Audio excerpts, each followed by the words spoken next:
우리가 이 세상에서 사람들에게서 받는 평가는 주님께로부터 받는 평가와 다를 수가 있습니다.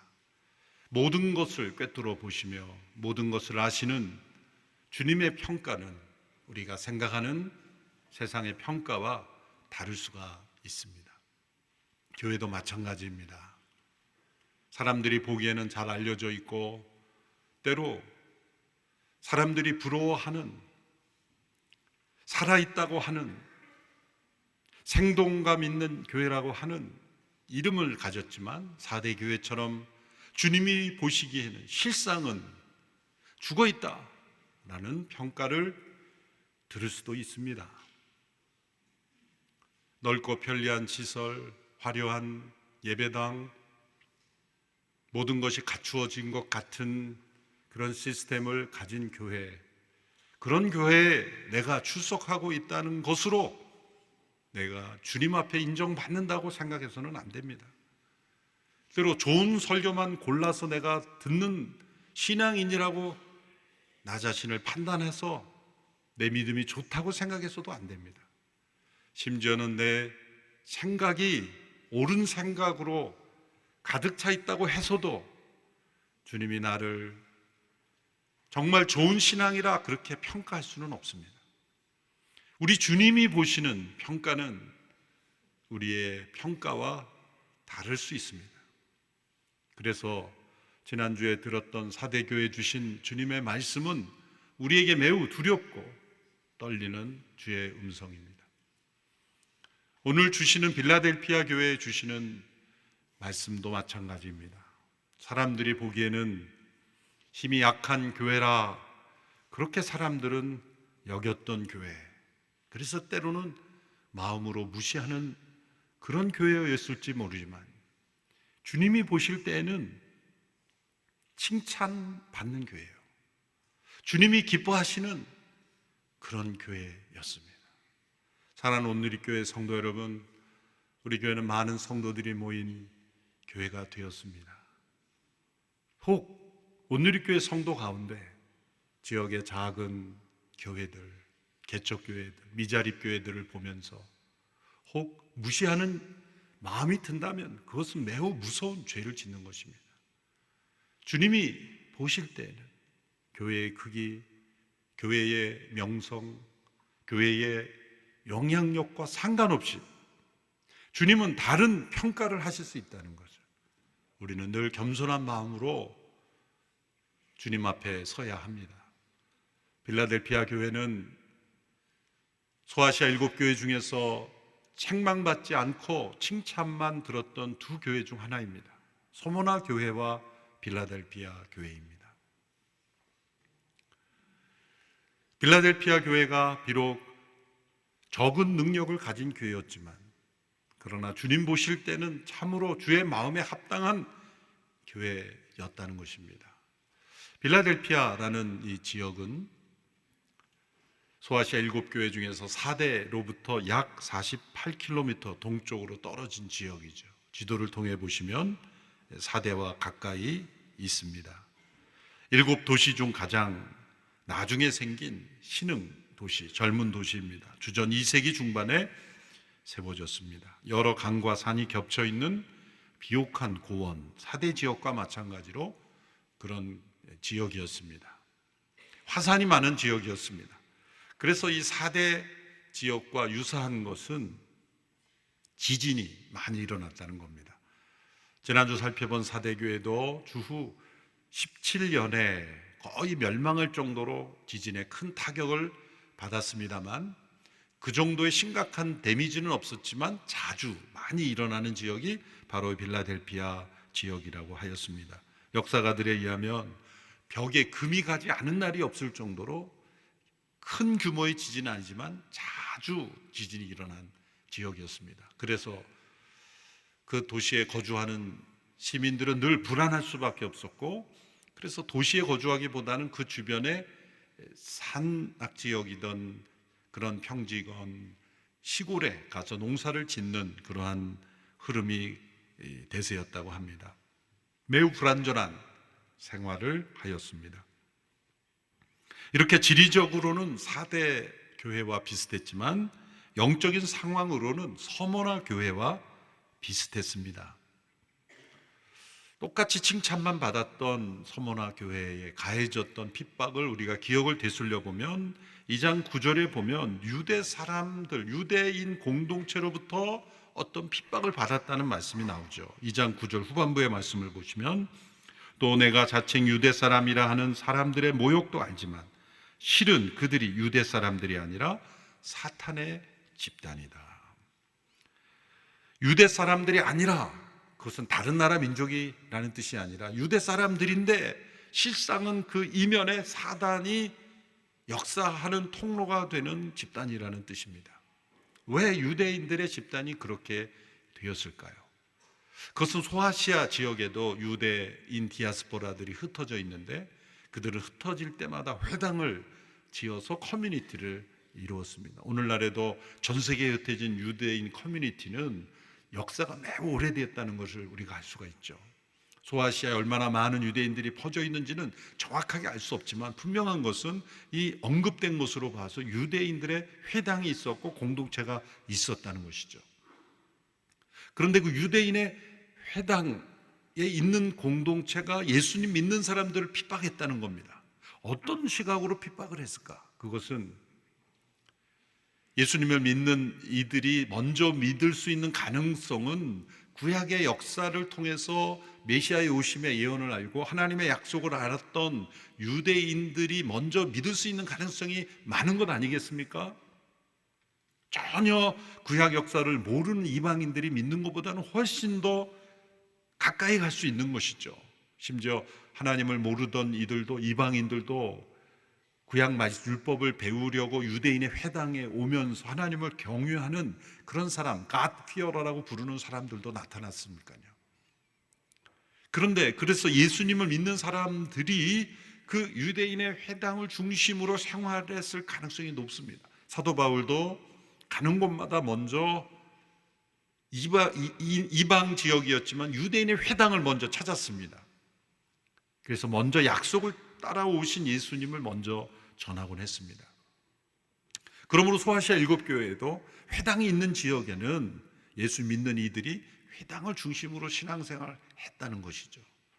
그런데 그 유대인들이 예수 믿는 사람들을 쫓아낸 겁니다. 아니, 모일 장소가 회당밖에 없습니까? 그런 의미를 뛰어넘는 의미가 있는 것은 로마 제국이 지배하고 있었던 시대에 로마 제국은 자신들이 정복하기 이전에 있었던 종교는 존중을 해줬습니다. 그러니 유대인의 회당도 존중을 받은 겁니다. 로마 황제를 신처럼 떠받드는 그러한 숭배가 있었고 신전들이 있었지만 회당은 일종의 안전한 지역이 되었던 거죠. 유대인의 회당에 소속된 그런 증거가 있다면 일단 핍박으로부터 제외될 수 있는 그러한 지역에 있었던 거죠. 그러한 혜택을 받을 수 있었던 겁니다. 그런데 회당으로부터 쫓겨남을 받게 되면 이제는 새로운 종교라는 혐의가 쓰여지고 직접적인 핍박을 받게 되는 대상이 되는 겁니다. 일종의 로마로부터는 신흥 종교라고 생각되게 되는 겁니다. 예수 그리스도를 믿는 이들은 처음부터 기독교라는 이름으로 어떤 종교 시스템을 만들지 않았죠. 그저 예수님을 전했을 뿐이고 또 유대교회 울타리 내에서 역사가들은 유대교의 한 분파처럼 여길 정도로 그냥 익숙했기 때문에 예수님께서도 회당에 참여하신 것처럼 제자들도 회당에 참여했고 초기 예수님을 믿는 이들도 유대인의 회당에 함께 참여했던 겁니다. 그 일종의 문화였기 때문이죠. 근데 그들이 쫓아냈다. 그 이유는 무엇입니까? 그것은 아브라함의 혈통적인 후손이 아니면 하나님 백성이 아니라는 주장 때문이었습니다. 만일 하나님의 백성이 되려면 율법을 지키든지 아니면 유대인화되는 그러한 과정이 있어야 된다라고 주장했기 때문이죠. 그럼 하나님께서 아브라함을 택하신 이유는 아브라함과 그 후손만을 하나님의 백성으로 삼으신 것일까요? 이것은 거짓입니다. 창세기 12장 1절 3절에 보면 하나님께서 아브라함을 택하신 목적은 땅의 모든 족속의 복의 근원이 되게 하시는 것이라고 분명히 말씀하셨습니다. 사도 바울도 갈라디아 3장 29절에서 예수 그리스도를 믿는 이들이 아브라함에 속한 자다, 곧 하나님의 나라의 백성이 되는 것이다 라고 말씀했습니다. 그러므로 이 유대인의 회당을 장악하고 있는 이들은 자신들의 잘못된 선민의식을 가지고, 잘못된 하나님 나라의 신학을 가지고 예수 그리스도를 믿는 이들을 추방하고 축출함으로써 로마 제국의 핍박의 대상이 되도록 만들었던 겁니다. 이것이 서머나 교회에도 일어난 핍박이고 빌라델피아 교회에도 똑같은 핍박이 있었다는 겁니다. 그래서 3장 9절에 보면 사탄의 집단이라고 부르고 유대인의 회당을 사단의 회당이라고 평가하신 것입니다. 자, 이러한 핍박 속에 있었던 빌라델피아 교회 성도들에게 주님께서 자신을 어떻게 소개하신지를 보십시오. 7절의 말씀입니다. 시작. 너는 빌라델피아 교회의 사제에게 이렇게 써라. 거룩하고 참되시니 다윗의 열쇠를 가지시니 곧 열면 닫을 사람이 없고 닫으면 열 사람이 없는 이가 이렇게 말씀하신다. 거룩하고 참되신 분이신 그분이 다윗의 열쇠를 가지신 분이다. 그분이 열면 닫을 사람이 없고 닫으면 열 사람이 없다. 절대적 권세를 가진 분이다. 그 다윗의 열쇠라는 의미는 무슨 말일까요? 하나님 나라의 절대적인 권세를 가지신 분이라는 겁니다. 그 나라에 들어가는 것을 결정하는 분도, 또 그 나라에 행하는 모든 것을 결정하는 분도 바로 예수 그리스도께 권세가 있다는 겁니다. 그러므로 유대인의 회당에 있는 이들이 자신들이 마치 하나님 나라에 들어오고 나가는 것을 자신들이 결정하는 열쇠를 쥔 것처럼 말하는 것은 거짓이며, 그 열쇠를 가진 분은 오직 예수님이시다라고 말씀하는 겁니다.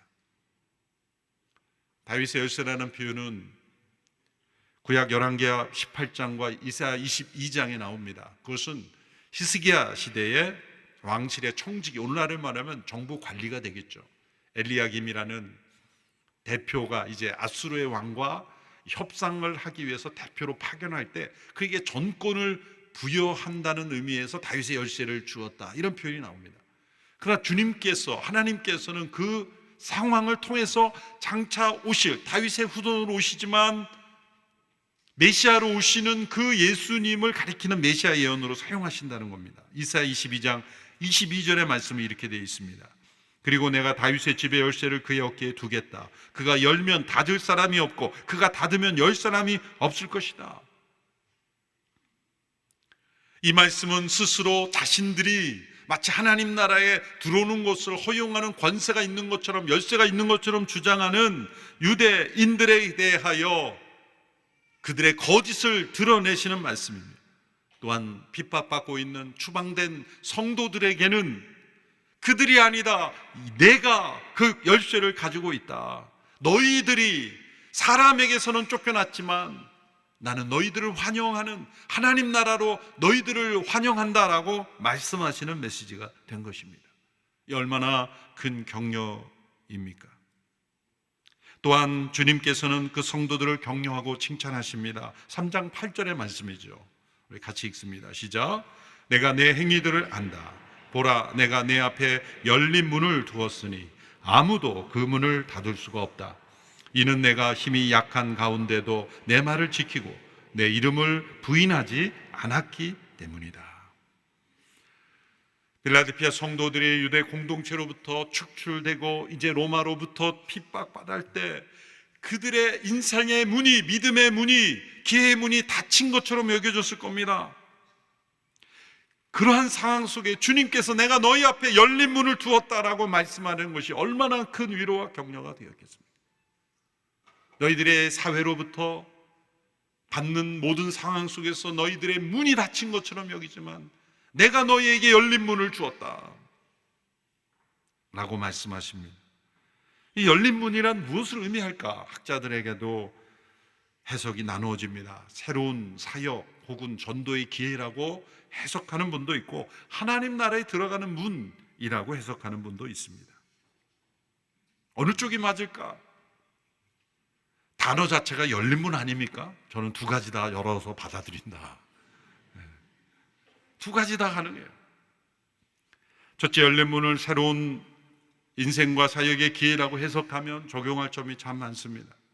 우리의 인생에서 내가 가고자 하는 상황마다 막다른 벽에 부딪히는 경험들이 있습니다. 그때 우리는 하나님 앞에 무릎을 꿇고 기도합니다. 눈물을 흘리게 됩니다. 신비로운 것은 인생의 문이 막혔을 때, 눈물을 흘릴 때 비로소 문이 닫힌 게 아니라 하나님의 열어주신 문이 있다는 것이 보여지는 거예요.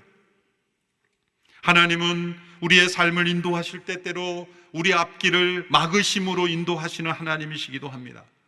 하나님이 닫으신 문은 인간이 열 수 없습니다. 하나님이 열어놓으신 문은 인간이 닫을 수가 없습니다. 하나님이 닫으신 문 앞에서 아무리 하소연하고 불평해봐야 소용없습니다. 하나님이 열어놓으신 문 앞에서 주저한다면 우리는 하나님의 인도하심을 경험할 수 없습니다. 하나님께서 이스라엘 백성들을 출애굽시키실 때 약속의 땅으로 갈 수 있는 좋은 길, 넓은 길, 평탄한 길이 있었습니다. 그런데 길이 아닌 곳으로 인도하셨습니다. 홍해 앞바다입니다. 아픈 바다가 가로막혀 있고 뒤에는 애굽의 군대가 추격해 오는 사방이 막혀 있는 문의 상황입니다. 닫힌 문의 상황입니다. 그런 하나님이 인도하신 길입니다. 하나님은 그때 닫힌 문과 같았던 홍해를 가르심으로 열린 문이 되게 하시는 하나님이세요. 우리의 인생에 문이 닫혔다고 생각할 때 인생이 끝났다고 생각하지 마시고 하나님께서 나를 인도하셨다면 이 닫힌 문 자체가 열린 문이 될 수 있고 그 문이 아닌 다른 문을 여실 수가 있다는 것을 믿으시기 바랍니다. 중요한 것은 하나님께로 우리가 나아가는 것이 중요합니다.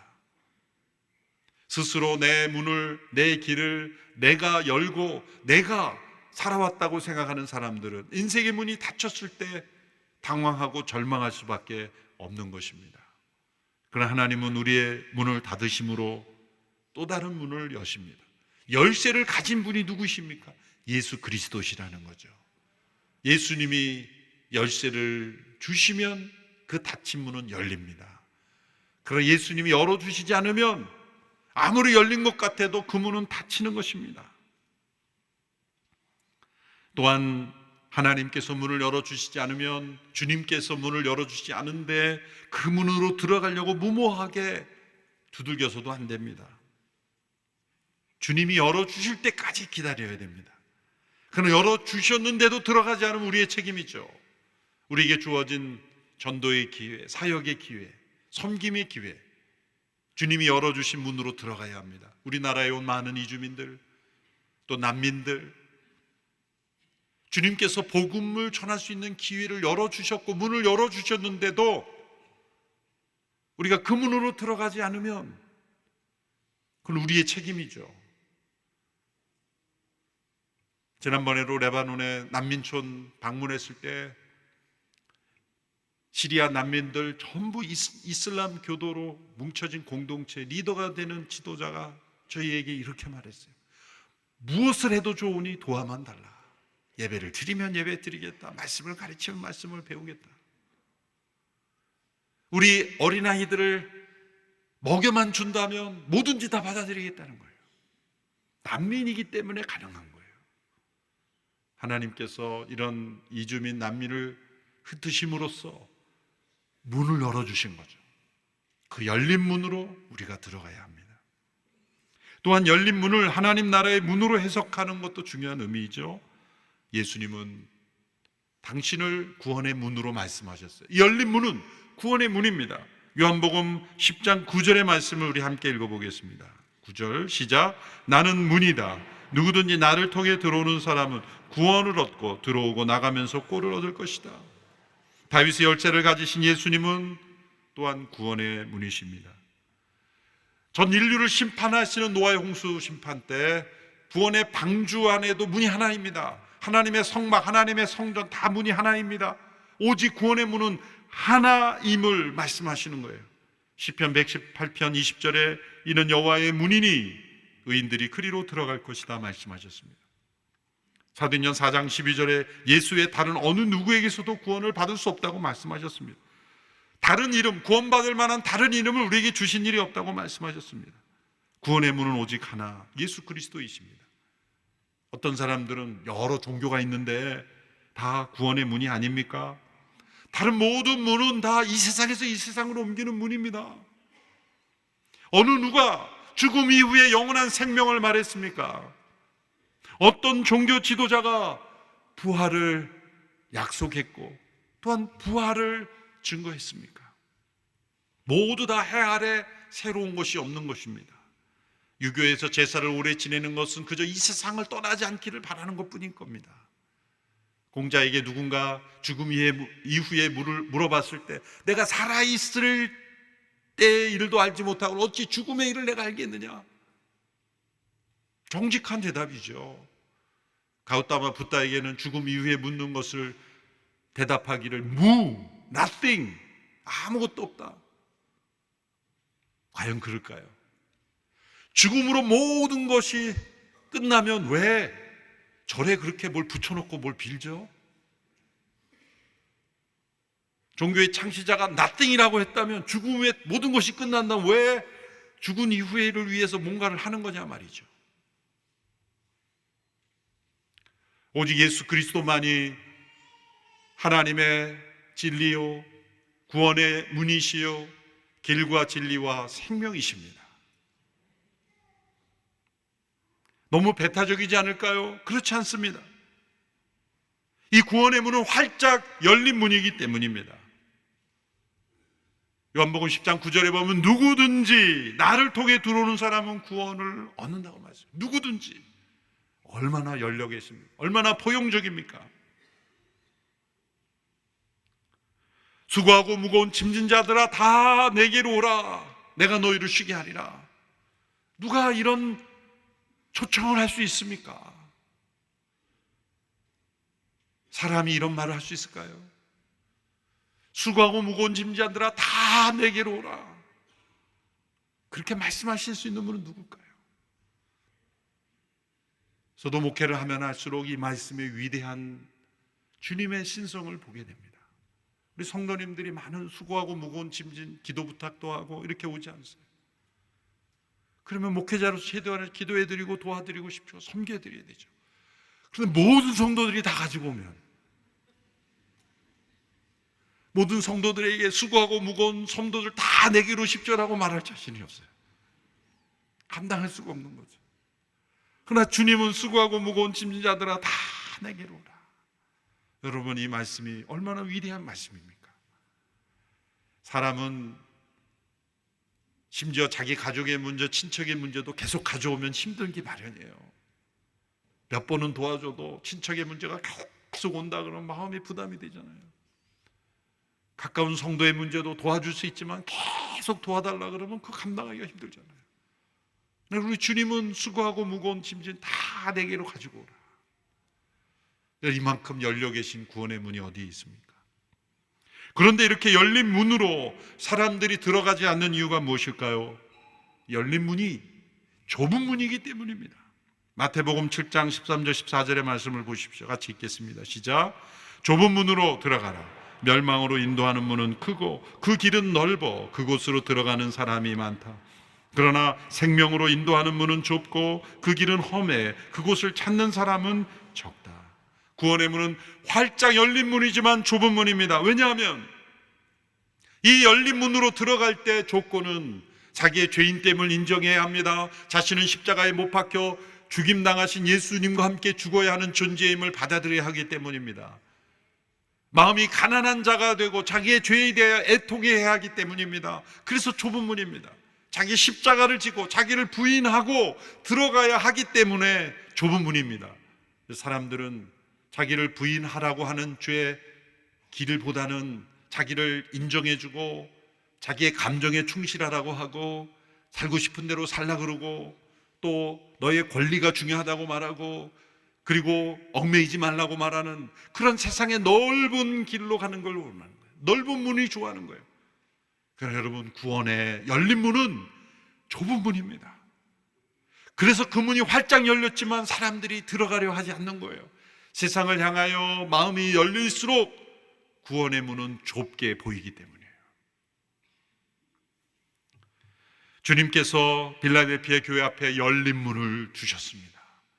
그들을 구원하시고 그들이 세상에서는 버림받고 쫓겨나고 핍박당하지만 주님께서 그들을 사용하신다라는 문을 열어주셨다는 것, 그들에게 얼마나 큰 위로가 되었겠습니까? 사대교회처럼 그렇게 큰 교회, 영향력이 있는 교회는 아니었지만 작고 어쩌면 로마 사회의 낮은 신분 사회의 그런 계층이었을지도 모릅니다. 경제 사회적 영향력이 약했을지 모르지만 그들의 약함은 결코 주님 보시기에 약점이 아니었습니다. 우리가 이 세상에서 경험하는 약함은 절대로 하나님 앞에 약점이 아닙니다. 도리어 하나님의 능력과 은혜를 체험하는 강점이 될 수 있습니다. 여러분, 세상에서 강점이라고 여겨지는 것이 하나님의 능력과 은혜 앞에서는 약점이 되는 경우가 많습니다. 반대로 세상에서는 약점으로 여겨진 것이 하나님의 은혜는 강점이 되는 게 많습니다. 여러분, 모세가 왜 출애굽의 지도자로 쓰임 받았습니까? 그가 애굽의 왕궁에서 40년 동안 최고의 교육을 받았기 때문입니까? 아닙니다. 40년 동안 그가 애굽의 왕중에 최고 교육을 받은 결과가 무엇입니까? 그가 자신의 혈기를 이기지 못하여 사람을 때려 죽이는 것이었습니다. 그로부터 40년 후 그가 미디안 광야에서 양들하고만 지내므로 이제 사람과 소통할 기회가 없어서 내가 진짜 말을 할 수 있는 인간인가? 말할 수 있을까라고 언어의 능력조차 잃어버렸다고 여겨질 그때에 그가 지극히 연약해졌을 때 하나님께서 그를 지도자로 부르신 겁니다. 그의 강점은 사라지도록 기다리시고 그의 약점이 더 분명히 나타났을 때 하나님은 그를 사용하신 겁니다. 아브라함을 왜 열방의 아버지, 믿음의 조상으로 부르셨습니까? 그의 아내 사라 아이를 낳지 못하는 여인이었기 때문입니다. 사회적으로는 약점이었죠. 그러나 하나님은 오히려 그 약점을 통해서 하나님의 나라의 통로가 되게 하신 겁니다. 하나님의 전능하신 능력, 그 은혜를 나타내는 통로로 아브라함을 사용하신 거죠. 믿음의 조상, 또 열방의 아버지로 부르실 만한 사람이 있다면 구약의 욥이 아니겠습니까? 자녀도 많이 낳고 믿음도 좋은 사람, 그런 사람이 믿음의 조상이 되고 열국의 아버지가 되어야 되지 않습니까? 그러나 하나님께서는 오히려 아브라함을 택하여 부르신 거예요. 야곱이라는 사람은 사회적으로는 강점이 많았죠. 굉장히 머리가 좋은 사람입니다. 꾀가 많은 사람입니다. 아마 야곱이 이 시대에 태어나서 창업했으면 큰 그룹을 이끌고 남을 사람이었어요. 그런데 하나님께서는 그의 환도뼈를 위고시킴으로 그가 하나님 앞에 엎드리는 그런 체험을 주심으로써 그에게 은혜를 베푸신 거예요. 세상적인 관점이 하나님의 은혜와 능력을 체험하는 데는 오히려 약점이 되는 거예요. 나오미라는 여인은 남편과 함께 모압으로 이민을 갔습니다. 잘 살기 원해서 있겠죠. 베들레헴이 너무나 가난하고 힘들어서 잘 사는 그 당시에 강대국 모압으로 이민을 갔습니다. 거기서 남편과 두 아들이 죽습니다. 엄청난 상실을 겪습니다.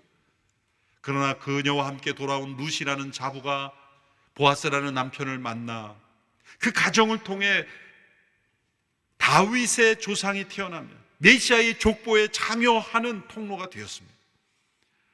세상에서의 꿈은 깨어졌지만 하나님의 꿈이 이루어지는 거죠. 빌라델피아 교회의 약점은 결코 하나님 나라의 약점이 아니었습니다.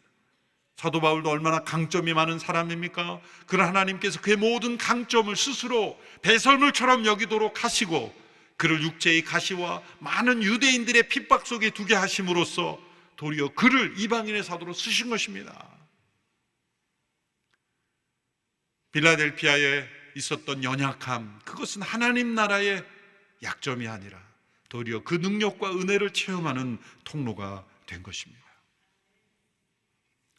신학자 중에 마르바돈이라는 신학자가 있는데 여성 신학자입니다. 어려서부터 병을 많이 앓아서 하루도 진통제가 없으면 살 수 없는 그러한 고통 속에 살아갔던 분인데 안식, 기타 등등의 아주 좋은 책들을 많이 쓴 분이죠. 그분이 이런 말을 기록했습니다. 그리스도의 나라를 지탱하는 것은 세상 기준에 따른 힘이 아니라 그리스도의 은혜를 빛나게 하는 약함이다. 여러분, 우리의 약함은 결코 장애물이 아닙니다. 약함 속에서 하나님의 능력과 은혜를 의지하지 못하는 것이 우리의 장애물입니다. 이렇게 빌라델피아 교회 성도들을 격려하시며 그들의 믿음 가운데 인내하면 그들에게 주신다는 약속이 있습니다. 첫째로 3장 9절 말씀이죠. 같이 읽겠습니다. 시작. 보라, 내가 그들로 내 발 앞에 꿇어 엎드리게 하고 내가 너를 사랑하는 줄을 알게 할 것이다. 그들의 대적자들이 그들의 발 앞에 꿇어 엎드리게 한다는 거예요. 승리하게 한다는 거지. 이것은 굴욕시킨다는 뜻이 아니라 그들이 회개하고 돌아온다는 거예요. 그들 중에서. 그리고 그들이 빌라델피아 교회를 사랑하시는 주님의 사랑을 알게 된다는 거예요. 여러분, 이것이 진정 승리입니다. 그들이 회개하고 돌아오는 것, 변화되는 것, 하나님의 사랑을 알게 되는 것, 그것이 주께서 우리에게 주시는 승리입니다. 둘째로 온 세상에 임할 시험으로부터 지켜주신다는 겁니다. 3장 10절의 말씀이죠. 시작. 내가 내 인내의 말을 지켰으니 땅 위에 사는 사람들을 시험하기 위해 온 세상에 시험이 닥칠 때 나도 너를 지켜줄 것이다. 지금까지 경험한 시험보다 더 큰 시험이 임할 것인데 그 시험으로부터 지켜주신다는 겁니다. 시험이 없게 해주겠다가 아니라 더 큰 시험도 너를 해치 못하도록 지켜주겠다. 우리가 하나님의 말씀을 인내하며 지키는 이유가 어디에 있습니까? 우리가 앞으로 당할 시험으로부터 우리를 지켜주기 때문입니다. 여러분, 하나님의 말씀을 지키는 삶이 중요한 것은 그 말씀을 지킴으로 장차 임할 수 있는 시험으로부터 하나님이 우리를 지켜주시는 겁니다.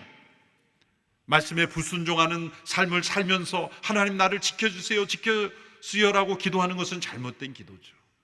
우리가 주의 말씀을 지키면 하나님께서 우리를 시험에서 지켜주시는 거예요. 이제 빌라델피아 교회 성도들이 경험했던, 그 지역에서 경험했던 시험과 비교할 수 없는 온 세상에 임할 시험에서도 그들을 지켜주신다 약속하셨어요. 이것은 오늘 우리에게도 해당되는 말씀입니다. 세 번째로, 이기는 자들을 하나님의 성전에서 기둥을 삼으시고 그 기둥에 주의 이름을 기록해 주신다는 겁니다. 12절의 말씀 같이 읽습니다. 시작.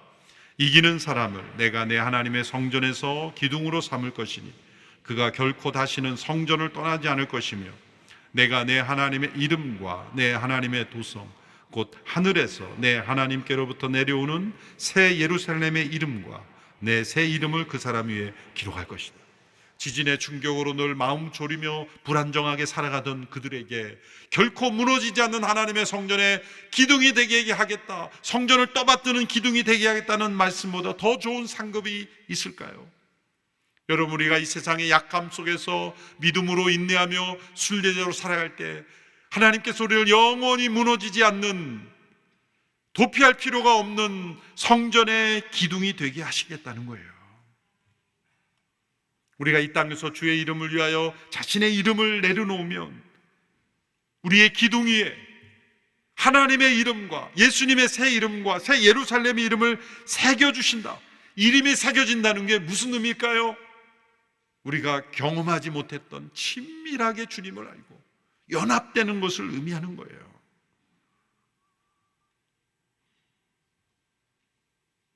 하나님과 예수 그리스도, 그분이 나와 함께 연합되도록 우리를 초대하신 것, 그것이 얼마나 큰 상급이요 기쁨입니까? 이제 주님은 속히 오신다고 말씀하셨습니다. 그러므로 우리가 가진 것을 굳게 잡고 우리에게 허락된 멸류관을 빼앗기지 말라고 말씀하셨습니다. 11절의 말씀이죠. 함께 읽습니다. 시작. 내가 속히 오리니 내가 가진 것을 굳게 잡아 아무도 빼앗지 못하게 한다. 주님은 속히 오신다고 말씀하셨습니까? 그러므로 우리가 주 예수의 오시옵소서 올해 표대로 그렇게 날마다 기도하는 것이 우리의 기쁨이 되어야 합니다. 주님이 속히 오신다는 것이 두려움의 말씀입니까? 아니면 기쁨의 말씀입니까? 우리의 약함은 결코 장애물이 되지 못합니다. 시험이 있는 것도 장애물이 되지 못합니다. 하나님의 능력을 의지하고 예수님의 다시 오심을 의지하지 않는 것, 바라보지 않는 것이 곧 믿음의 장애물입니다. 어떠한 시험도 주님 다시 오심을 사모하는 영혼들은 이길 수가 없습니다. 우리 모두는 예수님의 다시 오심을 소망하는 그 믿음으로 승리할 수 있음을 믿으시기를 바랍니다. 우리가 받은 믿음을 굳게 하여 승리의 면류관을 얻게 되는 우리 모든 성도들이 되기를 축원합니다. 기도하겠습니다. 하나님 아버지, 우리를 어린 양을 따르는 이들로 불러주시니 감사합니다. 이 세상에서 어떠한 인생의 닫힌 문이 있다 할지라도, 또한 우리를 넘어뜨리는 시험과 핍박, 고난이 있다 할지라도 결코 무너지지 않는 믿음의 사람 되게 하여 주시옵시고, 장차 하나님 나라의 성전의 기둥이 되게 하시며 그 이름을 새겨주신다는 그 약속을 바라보며 믿음의 경주를 달려가며 믿음의 인내를 승리하는 저희들이 되게 하여 주옵소서. 주님, 우리 모든 성도들 마음속에 주여 속히 오시옵소서 라고 간구하며 주님 다시 오심을 날마다 소망하며 간절히 바라는 믿음의 사람들이 되게 하여 주옵소서. 예수님의 이름으로 기도합나이다. 아멘.